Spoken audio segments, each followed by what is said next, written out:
The Bassmaster Classic at Lake Ray Roberts, Texas was a pre-spawn tournament. Now, over the last few years, pre-spawn tournaments have become mostly forward-facing sonar tournaments. That's because forward-facing sonar allows guys to efficiently fish for roaming, cruising, and staging fish before they hit the bank. So was the Classic a forward-facing sonar tournament? Time of year wise, the answer should have been absolutely yes. But a couple things made it different than you might think when you hear those words forward-facing sonar. First, calling a tournament a forward-facing sonar tournament anymore isn't really accurate, because that sonar is pretty much on all the time now, just like all other sonars. Second, we interviewed every single guy at the Classic and asked what bait they were fishing, what were their main baits. Only a couple guys, I think 2 actually, fished a jig head minnow part of the time, which is pretty much your classic when you think of forward-facing sonar bait. Third, Ray Roberts has tons of trash fish which all showed up on forward-facing sonar. Trash?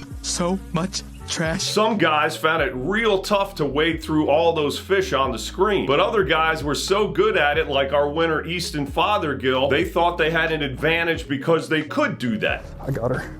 And lastly, the fish were big, but man, there weren't many of them. Most guys would boat 5 or fewer fish every day, and big fish baits were needed. Plus, the fish were mostly shallower and in a lot of standing timber and some rock, so light spinning rods with little minnows weren't gonna do it. In other words, of course forward-facing sonar played, because it will in every tournament. But this Classic was about 3 things: finding 5 fish a day, getting them all to bite, and having a limit with at least one 5+ pounder per day. The main baits of the Classic were jerk baits, chatter baits, jigs, and flipped plastics. Runners up were Nico rigs, big soft swim baits, shaky heads, and crankbaits. Now you could say Nico rigs and shaky heads are finesse, and you'd be right sometimes, but not in this tournament. This was all about a few big bites from big fish in serious cover, so the tackle was not finesse. So to sum it up, power techniques dominated, forward-facing sonar played a part like all the other sonars, and Easton Fothergill did it all of the above and more, better than the other 50+ hammers fishing this Classic. Obviously, this planet is condensing more rapidly than expected. Hey, easy there, Mr. Spock. We're just talking bass fishing.